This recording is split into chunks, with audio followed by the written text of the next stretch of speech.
Hello eighth class science का पहला chapter देखते हैं, crop production and management. Crop production और मैनेजमेंट में कि कोई भी फसल, क्रॉप का मतलब क्या हो गया? फसल।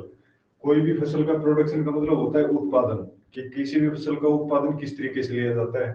एंड मैनेजमेंट, और उसमें क्या क्या मैनेजमेंट की जरूरत पड़ती है। या ये बोल सकते हैं हम कि किसी भी फसल को उगाने के लिए या किसी भी फसल का उत्पादन लेने के लिए उसमें किस किस तरीके के कार्य करने पड़ते हैं या क्या क्या मैनेजमेंट करना पड़ता है। तो देखते हैं इसके बारे में क्या क्या रहेगा, एक एक करके स्टेप वाइज देखते रहेंगे। तो crop production and management Hindi में बोलेंगे भी कृषि उत्पादन और प्रबंधन। प्रबंधन तो देखते हैं भाई, सबसे पहले बात करेंगे भाई हम कृषि की जरूरत क्यों पड़ती है। कृषि की जरूरत क्यों पड़ती है, हमें फसल क्यों उगाते हैं। तो सबसे कॉमन एग्जांपल किस चीज का रहेगा भाई इसके लिए? किस चीज के लिए उगाते हैं हम? फूड के लिए। फूड भी किस चीज के लिए भी? सभी एनिमल्स के लिए। जितने भी जानवर हैं सभी अपना भोजन कहाँ से प्राप्त करते हैं? पेड़ पौधों से। पेड़ पौधों को एक साथ उगाना क्या कहलाएगा? कृषि। तो सबसे पहली बात तो हमने देखी भी कृषि की जरूरत क्यों है या कृषि उत्पादन क्यों करते हैं हम। तो कृषि उत्पादन करने का मुख्य कारण क्या है? भोजन। जितने भी जीव जंतु हैं या मनुष्य खुद है, उसके भोजन के लिए कृषि की जरूरत पड़ती है या किसी भी चीज फसल के उत्पादन की जरूरत पड़ती है। तो अब उसके बाद देखते हैं भी, उसके बाद देखते हैं हम क्रॉप, फसल या कृषि है क्या। क्रॉप का मतलब क्या होता है भी? फसल।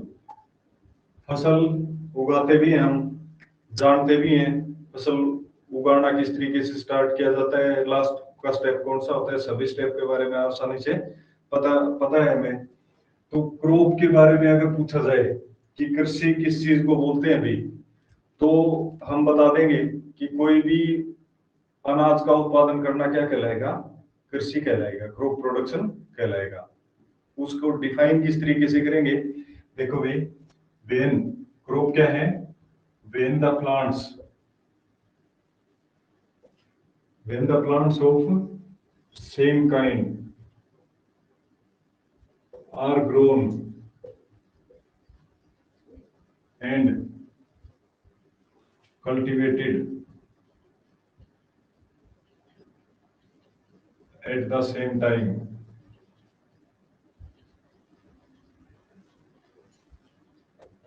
on a large scale।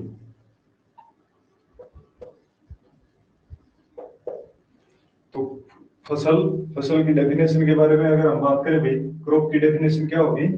when the plants of same kind are grown and cultivated at the same time on a large scale।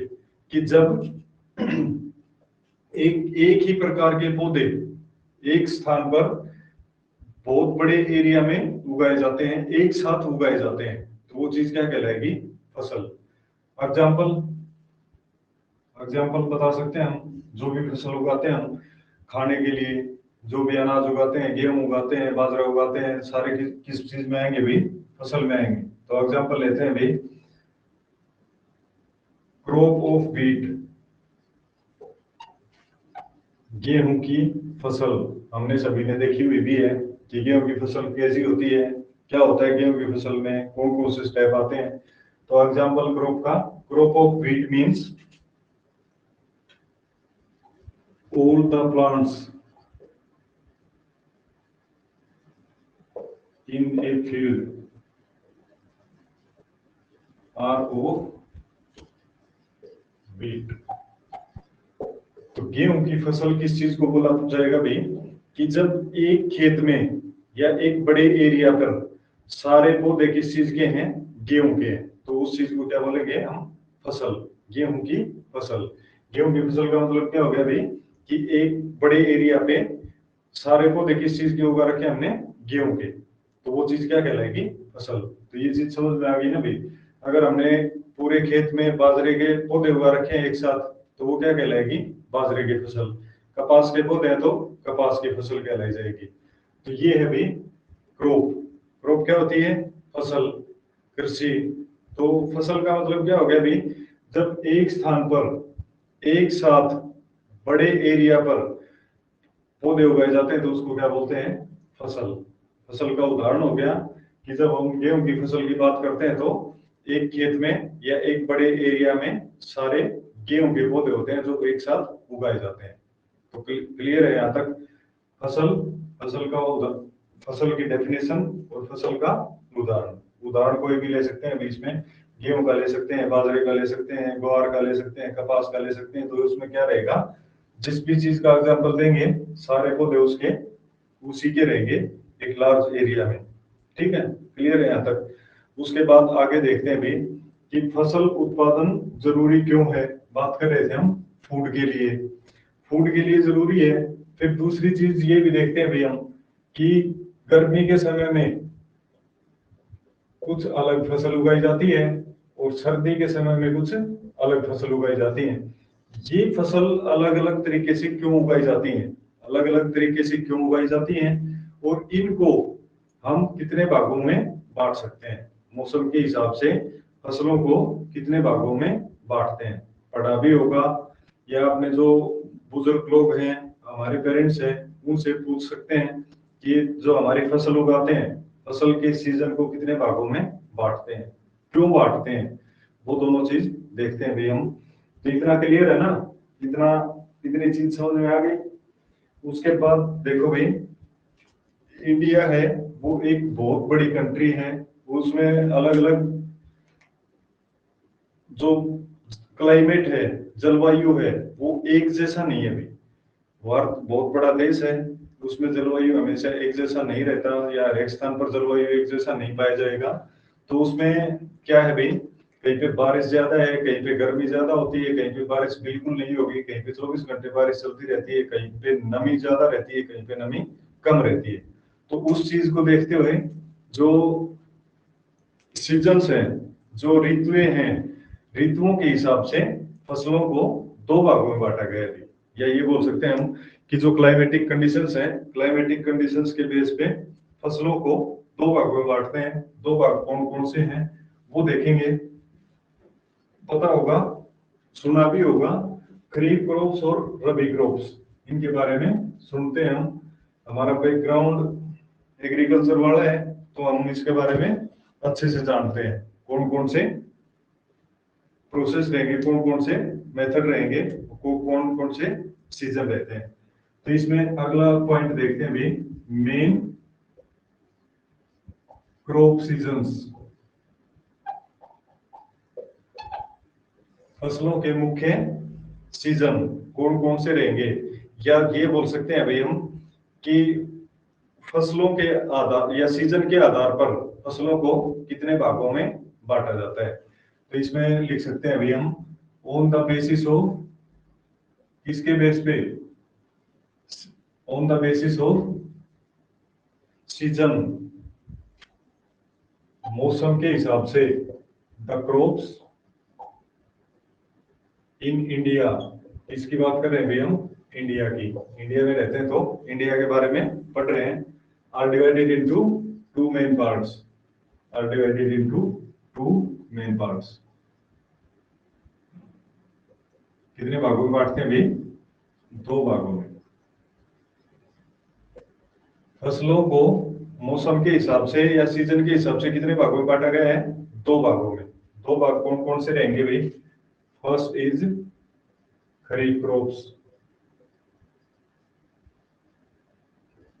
Second is rabi crops. पहला भाग कौन सा है? खरीफ की फसलें, और दूसरा भाग कौन सा है? रबी की फसलें, रबी की फसलें। तो खरीफ क्रॉप्स कौन सी होंगी भाई? रबी क्रॉप्स कौन सी होंगी? खरीफ क्रॉप्स के बारे में भी जानते हैं, रबी क्रॉप्स के बारे में भी जानते हैं। कौन जानते हैं?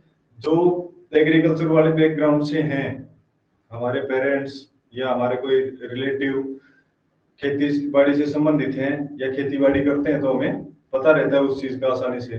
जो नहीं करते हैं उनको याद रख लेनी है ये चीज, और जो करते हैं उनको पहले से पता है। तो खरीफ क्रॉप्स और रबी क्रॉप्स दो टाइप होगी। किसकी? क्रॉप्स की। किसके बेस पे भी? सीजन के बेस पे। मौसम के आधार पर फसलों को कितने भागों में बांटा गया है? दो भागों में। खरीफ की फसलें और रबी की फसलें। अब इसमें एक एक करके देखते हैं भी इनको कि कौन सी फसल किस सीजन में उगाई जाती है या कौन सी फसल किस मौसम में उगाई जाती है और उसका उसके उदाहरण क्या क्या है, कौन कौन से उदाहरण रहेंगे। तो इसमें देखते हैं भी सबसे पहले kharif crops.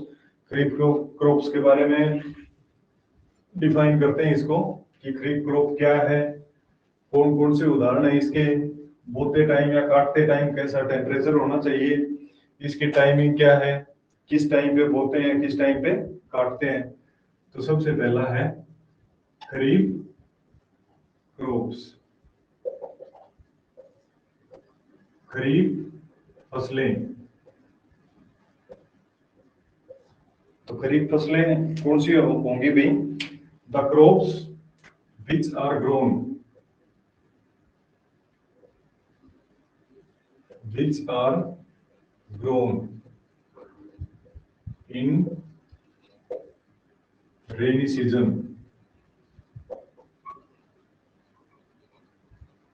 are called kharif crops.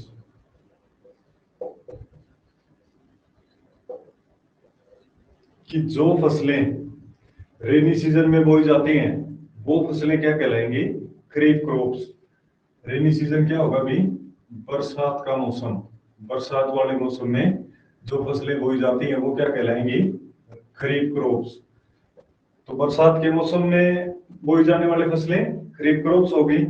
दूसरा इंपॉर्टेंट चीज रहती है इनकी टाइम। टाइम क्या, टाइम पीरियड इंपॉर्टेंट रहेगा। अगर एग्जाम में पूछे जाएंगे तो तीन चीजें लिख देनी है इसके बारे में। सबसे पहले उसकी डेफिनेशन, फिर उसका टाइम और तीसरी चीज उसके एग्जाम्पल्स। तो तीनों चीजें देखेंगे अब हम इसमें। तो टाइम क्या रहेगा भाई? बरसात का टाइम। बरसात का टाइम कौन सा होता है?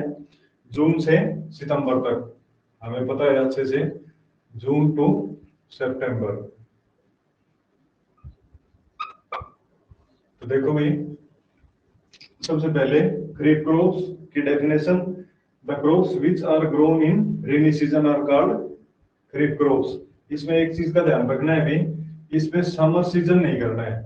समर सीजन क्योंकि गर्मी के मौसम में टेम्परेचर इतना ज्यादा हाई रहता है कि उस फसल को या कोई भी फसल हम बोते हैं तो उसको मेंटेन करना बहुत ज्यादा मुश्किल काम हो जाता है, मुश्किल हो जाएगा। क्योंकि टेम्परेचर ज्यादा है तो पौधे जल जाएंगे, पानी की कमी हो जाएगी तो उसको मेंटेन नहीं कर सकते। फसलें कब बोई जाएंगी भी? बारिश के मौसम में। तो इसको ध्यान में रखना। इसी से ध्यान में रह जाएगा बारिश का मौसम कौन सा है। तो बारिश के कौन कौन से मंथ है भाई? जून से लेके सितंबर तक। जून में बारिश शुरू होगी तब फसल बोई जाती है और फिर सितंबर तक क्या है, धीरे धीरे रुक रुक कर बारिश होती रहती है। तो रेनी सीजन वाली फसलें हो गई। फिर आते हैं भाई इसके एग्जाम्पल। एग्जाम्पल क्या क्या रहेंगे भाई? एग्जाम्पल बता सकते हैं हम। पेडी, पेडी हो गया भाई धान। मेज, मेज हो गया मक्का। मक्का भी रेनी सीजन में बोई जाती है। और क्या होंगे भाई इसके एग्जाम्पल? कॉटन, कॉटन क्या होता है? कपास। और क्या बोई जाती है भाई? बाजरा, बाजरा। तो ये इसके कुछ उदाहरण हो गए भी। खरीफ की फसलें क्या हैं? जो फसलें बारिश के मौसम में बोई जाती हैं या बरसात के मौसम में उगाई जाती है वो कौन सी फसल कहलाएंगी? खरीफ क्रॉप्स। टाइमिंग क्या है? जून से सितंबर तक। एग्जाम्पल क्या है भाई? धान हो गया, मक्का हो गई, कपास हो गई, बाजरा हो गया, सारे क्या हैं? खरीफ की फसलें। तो इसमें इस चीज का ध्यान रखो भाई। एक चीज इसमें जो अगर बहुत ज्यादा डीप में क्वेश्चन पूछा जाता है तो वो क्वेश्चन पूछा जा सकता है कि उसमें फसल बोते टाइम तापमान कितना रहता है और उसमें काटते हैं उस टाइम तापमान कितना रहता है। तो इसमें टेम्परेचर की बात करें अगर हम, तो बोने के टाइम पे, बोना क्या कहलाता है भाई? सोविंग। फसल को बोना या बीजों को बोना क्या कहलाता है? सोविंग। तो सोविंग के टाइम पे टेम्परेचर कैसा रहता है? हाई। और जब हार्वेस्टिंग करते हैं, हार्वेस्टिंग का मतलब क्या होता है भाई? फसल को काटना और उसको अनाज और भूसे को अलग करना, निकालना जिसको हम बोलते हैं। तो हार्वेस्टिंग के टाइम पे टेम्परेचर कैसा रहेगा भाई? लो। तो ये सारी बात क्लियर है भाई। एक बार फिर से रिपीट कर देता हूँ। खरीफ की फसलें या खरीफ क्रॉप्स क्या होती हैं? ऐसी फसल जो रेनी सीजन में उगाई जाती है, बरसात के मौसम में उगाई जाती हैं, वो क्या कहलाएंगी? खरीफ क्रॉप्स। टाइमिंग क्या होती है भाई? टाइमिंग याद रख लेंगे हम बरसात के हिसाब से। तो बरसात कौन से मंथ में शुरू होती है? जून के मंथ में, और सितंबर तक रुक रुक के बारिश होती रहती है। तो ये टाइमिंग होगी इसकी। दूसरा, तीसरी चीज इसमें इंपॉर्टेंट होती है भाई एग्जांपल्स। कौन कौन से फसलें बोई जाती हैं बारिश के मौसम में? तो धान, मक्का, कपास, बाजरा, ज्वार, मूंग, सारी किस्में आ जाएंगी इसी सीजन में। अब इसमें एक चीज और, अगर बहुत ज्यादा डीप में पूछते हैं तो टेम्परेचर, कि इसको काटते टाइम कितना टेम्परेचर होना चाहिए और उसको बोते टाइम कितना टेम्परेचर होना चाहिए। तो बोते टाइम तो टेम्परेचर होता है हाई, और काटते टाइम टेम्परेचर होता है लो। लो टेम्परेचर जब रहेगा तो उसको काटते हैं, और हाई टेम्परेचर होता है तो उसको बोते हैं। तो क्लियर है यहाँ तक? इसके बाद देखते हैं भाई दूसरा पार्ट। दूसरी टाइप कौन सी थी? रबी क्रॉप्स। इस सीजन के बाद कौन सा सीजन आएगा? सर्दी का मौसम शुरू हो जाएगा। तो सर्दी के मौसम में जो फसल उगाई जाती है वो क्या कहलाती हैं? रबी क्रॉप्स। तो रबी क्रॉप्स के बारे में देखते हैं भाई, कैसे डिफाइन करेंगे इनको, क्या फीचर्स होते हैं। तो अब देखते हैं भाई रबी क्रॉप्स। यहां तक समझ में आ गया ना? कोई दिक्कत नहीं है, क्योंकि कोई बाहर की बात तो पता ही नहीं है। जो हमारे बिल्कुल सबसे नॉर्मल बात है वही बात बताइए अभी। तो इसमें आसानी से लिख सकते हैं हम, क्योंकि ये सारी चीजें हमें पता है पहले से। तो उसमें कोई नई चीज नहीं है, सिर्फ इसमें क्या है, लैंग्वेज पे ध्यान देना है। किस पे ध्यान देना है? लैंग्वेज पे। बताने को जनरली बता सकते हैं, जो इंग्लिश में लिखना है वो इंग्लिश लैंग्वेज किस तरीके से लिखनी है, और हिंदी में लिखना है तो हिंदी में किस तरीके से लिखना है। तो थोड़े लैंग्वेज पे ध्यान देना है, बाकी सारी चीजें पता है हमें। तो सीजन के बेस पे दूसरे जो टाइप्स है क्रॉप्स की, वो है भी रबी क्रॉप्स। रबी क्रॉप्स के बारे में देखते हैं। बता भी दिया, और अब तुम भी बता सकते हो रबी की फसलें। तो रबी की फसलें कौन सी होती हैं भाई? द क्रॉप्स, ऐसी फसलें which are grown in the winter season।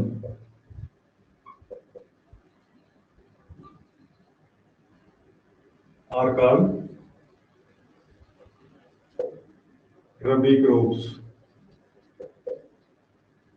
तो जो फसलें सर्दी के मौसम में बोई जाती हैं वो कौन सी फसल कहलाती हैं भाई? रबी क्रॉप्स। तो सर्दी के मौसम में बोई जाने वाली फसलें क्या कहलाएंगी? रबी क्रॉप्स। रबी क्रॉप्स का टाइम, दूसरी चीज इंपॉर्टेंट क्या बताई थी भाई? टाइम। टाइमिंग कौन सी होती है? फसल बोते किस टाइम पे है और उसको काटते किस टाइम पे है। तो इसको देख, मतलब भाई बात कर रहे थे हम खरीफ रबी क्रॉप्स के टाइम की। तो टाइम अभी बताया था। इससे पहले हम क्या देख रहे थे भाई, कि इसमें कौन से मौसम में बोई जाती हैं। तो कौन से मौसम में बोई जाती हैं भाई? सर्दी के मौसम में। तो सर्दी के मौसम का टाइम आराम से पता है हमें। तो कौन से टाइम में बोई जाती है भाई? अक्टूबर टू मार्च। टाइमिंग क्या रहेगी इनकी?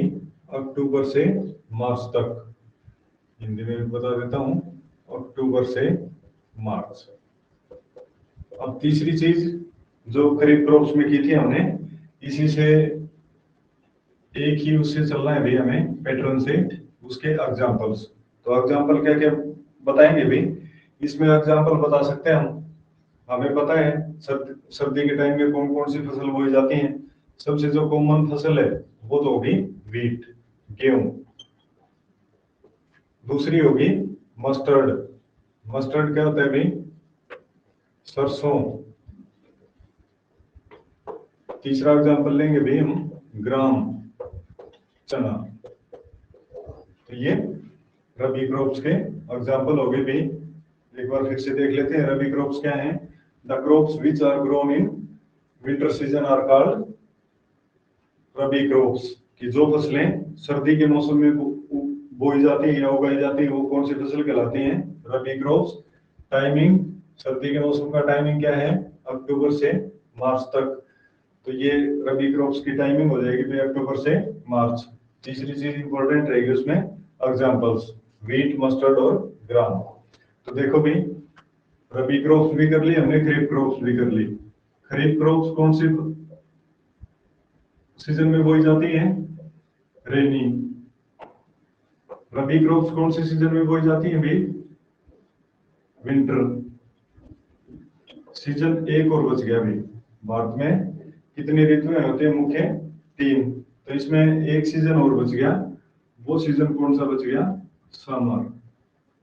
तो समर सीजन में कौन सी फसलें बोई जाती हैं, गर्मी के मौसम में कौन सी फसलें बोई जाती हैं। तो स्टार्टिंग में बात की थी हमने कि गर्मी के मौसम में टेम्परेचर ज्यादा होने की वजह से पानी की कमी रहेगी, तो पौधे क्या होते हैं उसमें पानी की कमी में मर जाते हैं या अच्छे से ग्रो नहीं कर पाते। तो समर सीजन में कोई भी फसल नहीं उगाते हैं भाई। समर सीजन में सिर्फ और सिर्फ कैसी फसलें उगाई जाती हैं भाई, वेजिटेबल्स और फ्रूट्स की। तो ये था भाई सीजन के हिसाब से भारत में फसलों को कितने भागों में बांटा जाता है, 2 भागों में। पहला भाग था खरीफ क्रॉप्स, दूसरा भाग था रबी क्रॉप्स। खरीफ क्रॉप्स कौन से सीजन में बोई जाती हैं, रेनी सीजन में। रबी क्रॉप्स विंटर सीजन में। जो बीच का टाइम बच गया समर सीजन, वो किस में बोया जाता है भाई, उसमें कौन सी फसल उगाई जाती हैं, सब्जी वाली फसलें और फलों वाली फसलें। तो ये तो बात हो गई भाई क्रॉप सीजन के हिसाब से क्रॉप्स को कितने भागों में बांटते हैं। अब इसके बाद देखते हैं भाई बेसिक प्रैक्टिसेस कि एक फसल को उगाने के लिए क्या क्या कार्य करने पड़ते हैं, उसको बोलते हैं भाई हम कृषि पद्धतियां। तो उसके बारे में देखते हैं भैया, इतनी चीज क्लियर है। इसके बाद अगला टॉपिक शुरू करते हैं भैया। अगले टॉपिक में देखेंगे हम कृषि की पद्धतियां कि उसमें कौन कौन से काम करने पड़ते हैं हमें। फसल बोने से पहले काम शुरू करने पड़ते हैं और फसल काटने तक, जब उसको घर पर ले जाते हैं अनाज को, तब तक के जो सारे काम हैं उसको देखते हैं भाई कौन कौन से काम रहेंगे। तो इसमें टॉपिक का नाम है हमारा बेसिक एग्रीकल्चरल प्रैक्टिसेस, मुख्य कृषि पद्धतियां।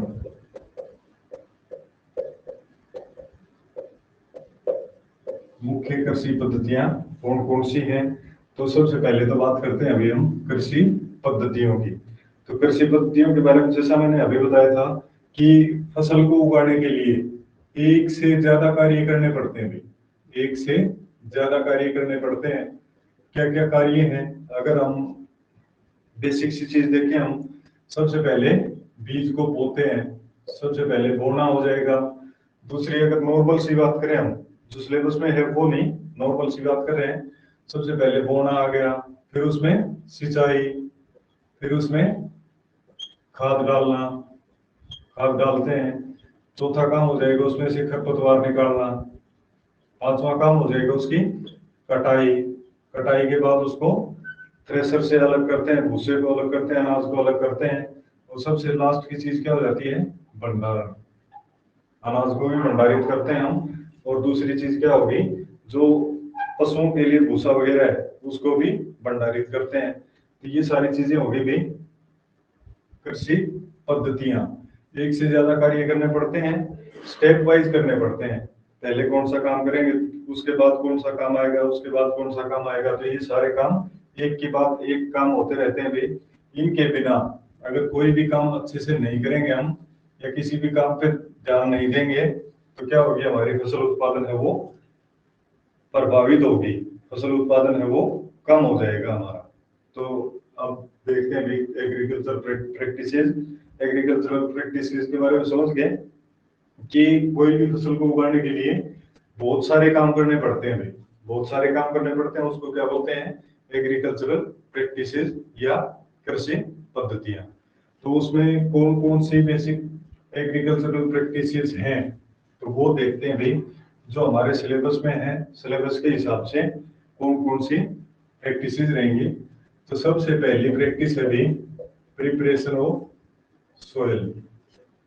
प्रिपरेशन ऑफ सोयल, सबसे पहला काम क्या होगा भाई, कोई भी फसल उगाने के लिए मिट्टी तैयार करना। मिट्टी को अच्छे से तैयार करते हैं, मिट्टी को तैयार करना, उसमें हल वगैरह चलाते हैं, अगर जरूरत है तो सिंचाई वगैरह भी करते हैं।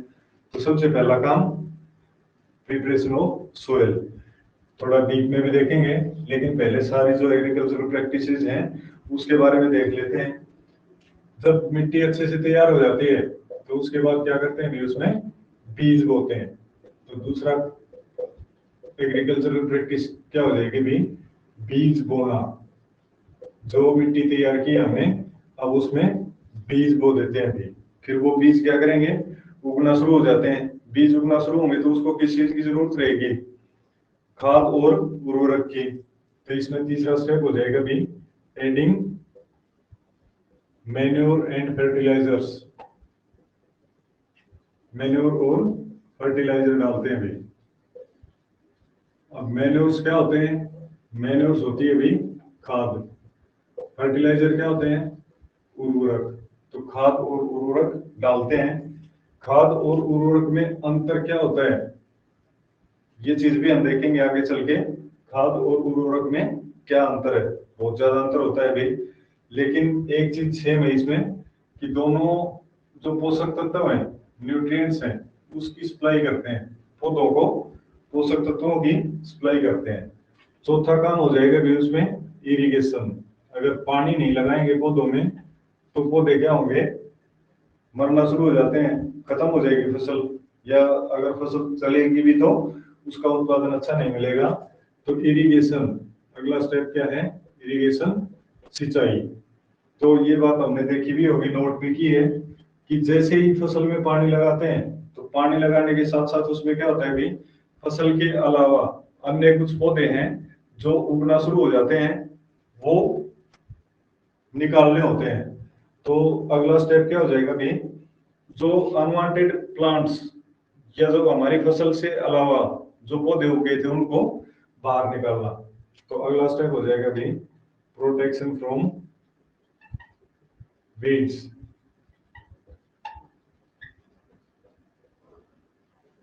हिंदी में बोलेंगे इसको खरपतवार से सुरक्षा।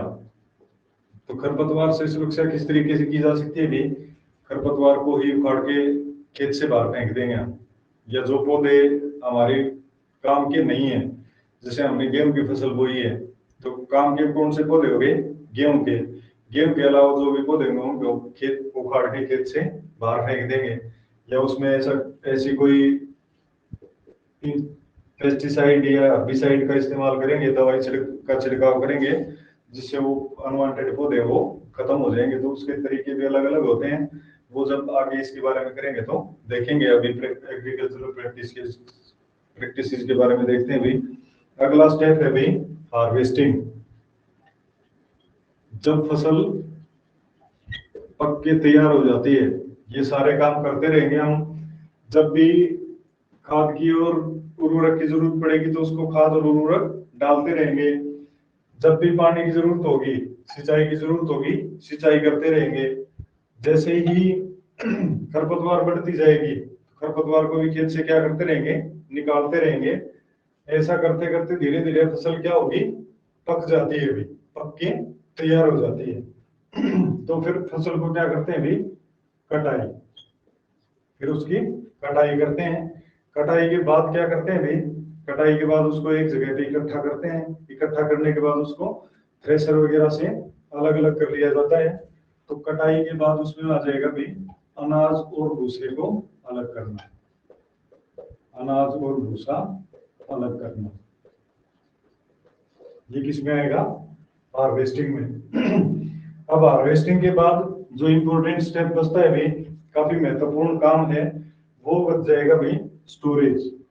स्टोरेज क्या होता है, भंडारण। कि जो फसल हमने तैयार की है उसमें उसकी कटाई कर ली, कटाई के बाद अनाज और भूसे को अलग अलग कर लिया।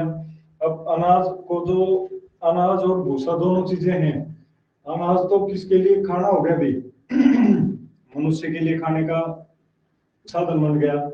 और भूसा किसके लिए बन गया भाई, जो जानवर हम रखते हैं, गाय भैंस रखते हैं, तो दोनों की स्टोरेज की जरूरत पड़ेगी भाई। अब स्टोरेज, भंडारण, क्योंकि सारी साल खाने का जुगाड़ कहाँ से बनेगा, उसी अनाज से। तो उसको काफी सावधानी पूर्वक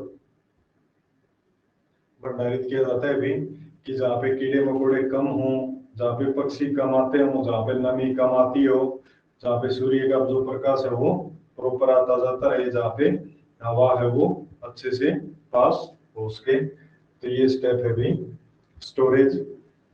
सबसे लास्ट स्टेप फसल उत्पादन की बेसिक प्रैक्टिसेस का।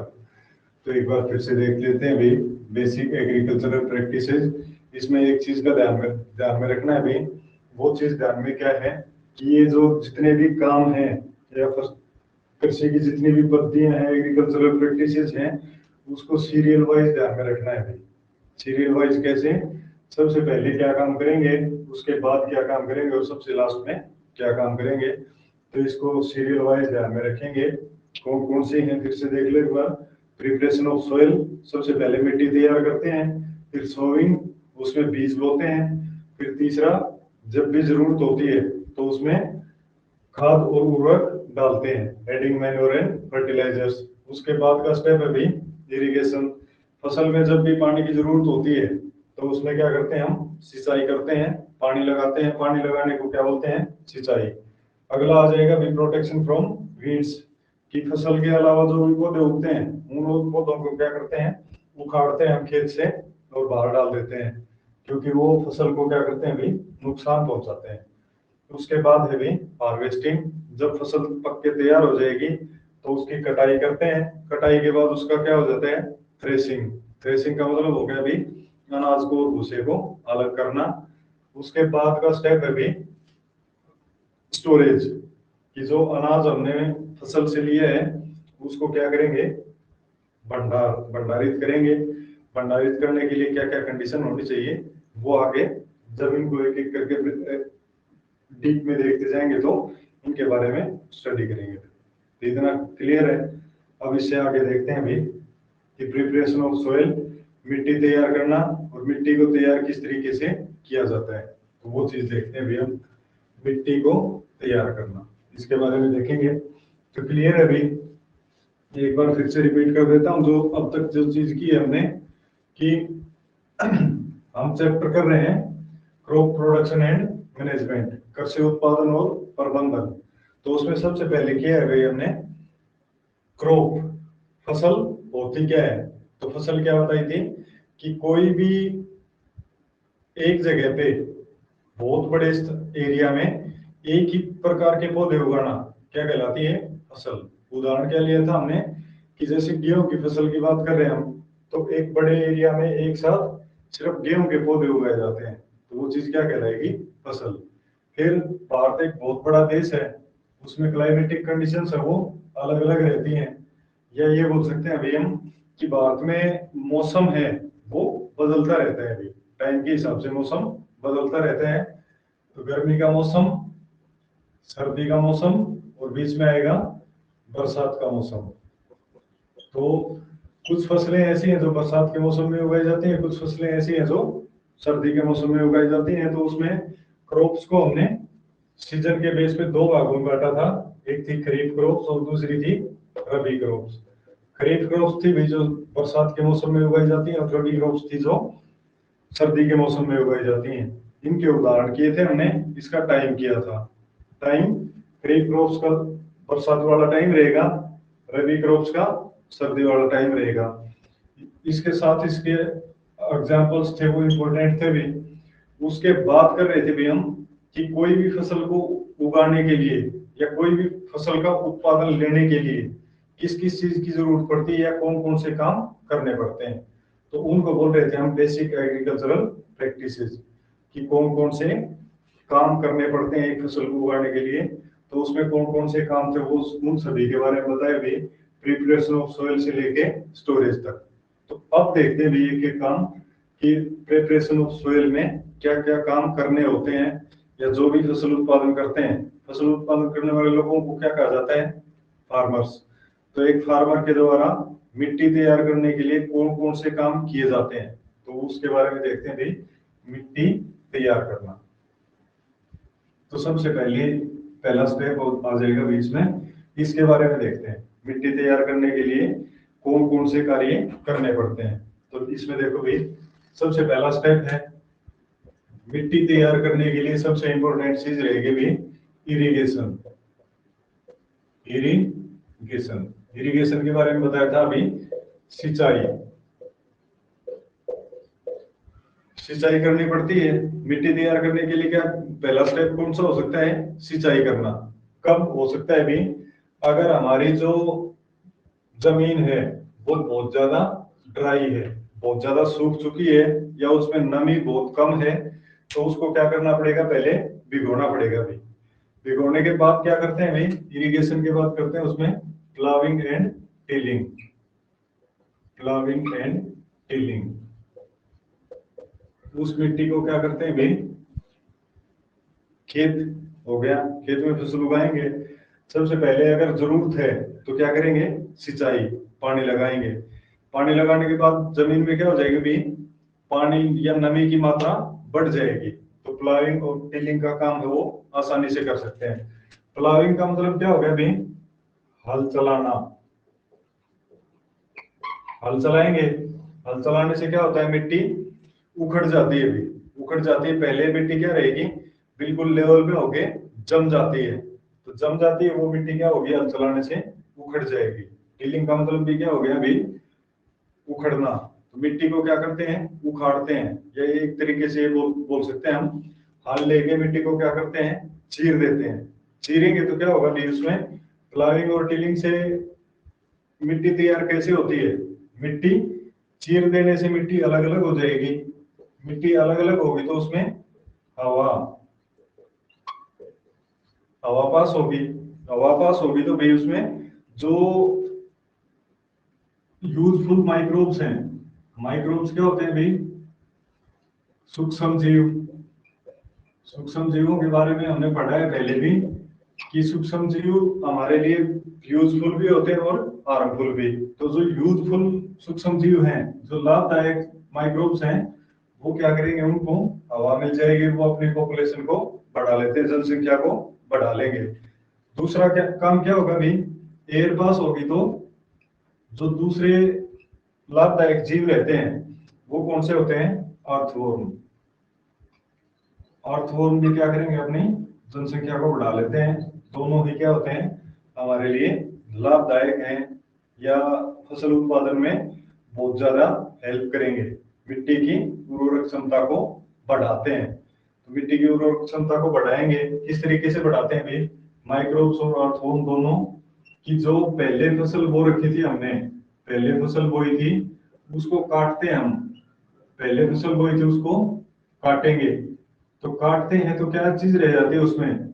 एक तो उसके पत्ते वगैरह गिर जाते हैं, पत्ते गिर गए खेत में। दूसरा उसकी जड़, जड़ कभी भी नहीं उखाड़ते हम फसल काटते टाइम। पत्ते रह गए, जड़ रह गई, और कोई पेड़ है उसकी टहनी टूट के गिर गई, तो उसको क्या करते हैं? वो माइक्रोब्स और अर्थवर्म खाद में बदल देते हैं भी। खाद में बदल देंगे तो पौधों के लिए पोषक तत्व ज्यादा मात्रा में उपलब्ध हो जाएंगे। ज्यादा मात्रा में उपलब्ध हो जाएंगे तो क्या होगा? पौधे हेल्दी बनेंगे और हमारी पैदावार क्या हो जाएगी? बढ़ के आएगी भी। फसल की पैदावार क्या होगी? बढ़ जाएगी। तो मिट्टी तैयार कर रहे थे। मिट्टी तैयार करने में सबसे पहला काम किया गया, अगर जरूरत हुई तो इरिगेशन। जरूरत हुई तो मिट्टी, अगर मिट्टी में नमी की कमी है तो किस चीज की जरूरत है? सिंचाई की। तो सिंचाई करेंगे। सिंचाई करने के बाद अगला स्टेप क्या है भाई? Ploughing and tilling. मिट्टी को चीरना, हल लेके, एक लोहे का या लकड़ी का हल होता है और उससे मिट्टी को चीर देते हैं। चीरेंगे तो क्या होगा भाई? मिट्टी अलग अलग हो जाएगी और मिट्टी में हवा पास होगी। हवा पास होगी तो किस तरीके से उर्वरक क्षमता बढ़ेगी भाई? मिट्टी में माइक्रोब्स, जीवाणु, जो लाभदायक जीवाणु है वो, और अर्थवर्म वो पाए जाते हैं। वो अपनी जनसंख्या को बढ़ाएंगे, हवा मिलेगी तो। वो किस तरीके से उर्वरक क्षमता बढ़ाएंगे भी, कि जो खेत में पेड़ पौधे हैं या पहले फसल काटी थी हमने, उसके रेजिड्यू रह जाते हैं भाई। रेजिड्यू का मतलब अवशेष, कोई टहनी टूट के गिर गई, पत्ती टूट के गिर गई, उसकी जड़ रह गई, तो उनको क्या करते हैं, वो खाद में बदल देते हैं, जिससे अगली फसल जो बोएंगे हम उसको क्या करेगा, पोषक तत्व देंगे। तो यहाँ तक क्लियर है भाई। इससे आगे ये देखेंगे हम, प्लाविंग और टिलिंग है वो हल से की जाती है। हल कौन कौन से तरीके के होते हैं, पहले के जमाने में किस तरीके से प्लाविंग करते थे, और आजकल जो पुराने इंस्ट्रूमेंट थे हल वगैरह, वो किससे रिप्लेस हो गए हैं अभी। तो आज इतना ही करेंगे, अगला करेंगे भाई हम नेक्स्ट क्लास में। Thank you.